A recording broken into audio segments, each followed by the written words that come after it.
നമസ്കാരം. റാഫ്റ്റോക്ക് ഫുട്ബോളിലേക്ക് എവർക്കും സ്വാഗതം. ഫിഫ വേൾഡ് കപ്പിൽ ഇന്ന് രണ്ടാം സെമി ഫൈനൽ മത്സരത്തിൽ ഇംഗ്ലണ്ടും അർജൻറ്റീനയും തമ്മിൽ ഏറ്റുമുട്ടുകയാണല്ലോ. കളിക്ക് മുന്നോടിയായിട്ട് കുറേ ഇംഗ്ലീഷ് താരങ്ങൾ വലിയ രൂപത്തിൽ വെല്ലുവിളികളൊക്കെ ആയിട്ട് വരുന്നുണ്ട്. ഇംഗ്ലണ്ട് എങ്ങനെ നോക്കിയാലും അർജൻറ്റീനയേക്കാൾ മികച്ച ടീമാണ്. ഈ അർജൻറ്റീനയുടെ ഡിഫൻസ് വെച്ച് മിനിമം ഇംഗ്ലണ്ട് 2 ഗോളുകൾ അടിക്കും, മെസ്സിയെ ഞങ്ങൾ ഉറക്കിക്കിടത്തും, ഇങ്ങനെയൊക്കെയുള്ള പ്രസ്താവനകളുമായിട്ട് ഇംഗ്ലീഷ് മുൻ താരങ്ങൾ പേജുകൾ നിറയുകയാണ്, സ്ക്രീനുകൾ നിറയുകയാണ്. ഇപ്പോൾ ഇന്നലെ പ്രീ മാച്ച് പ്രസ് കോൺഫറൻസിൽ ലയണൽ സ്കലോനിയോട് അതിനെക്കുറിച്ച് ചോദിച്ചു. ഇംഗ്ലീഷ് ടീം മുൻ ഇംഗ്ലീഷ് താരങ്ങൾ, ഫോർമർ ഇംഗ്ലണ്ട് പ്ലേയേഴ്സ് വലിയ രൂപത്തിൽ അർജൻറ്റീനയെ ക്രിട്ടിസൈസ് ചെയ്യുകയാണല്ലോ, അർജൻറ്റീനയെ തകർക്കുമെന്നൊക്കെ പറയുകയാണല്ലോ, എന്താണ് മറുപടി?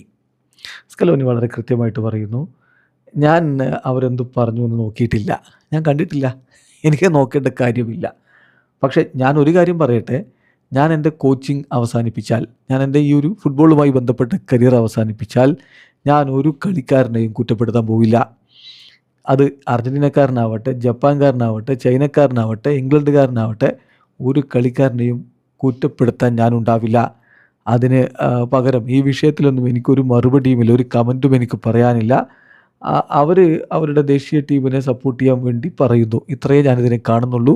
അതിനപ്പുറത്തേക്ക് ഞാനിതിനൊരു പ്രാധാന്യവും കൊടുക്കുന്നില്ല എന്നാണ് വളരെ പരിണിതപ്രജ്ഞനായ കോച്ച് ലയണൽ സ്കലോനിയുടെ മറുപടി. അനാവശ്യ വിവാദങ്ങൾ ഉണ്ടാക്കി, മൈൻഡ് ഗെയിമുകൾ നടത്തി അർജൻറ്റീനയെ തളക്കാമെന്ന ഇംഗ്ലീഷ് മുൻ താരങ്ങളുടെ വ്യാമോഹമാണ് ഇവിടെ മുളയിലെ നുള്ളിക്കളഞ്ഞിരിക്കുന്നത്. വീഡിയോ അവസാനിക്കുന്നു.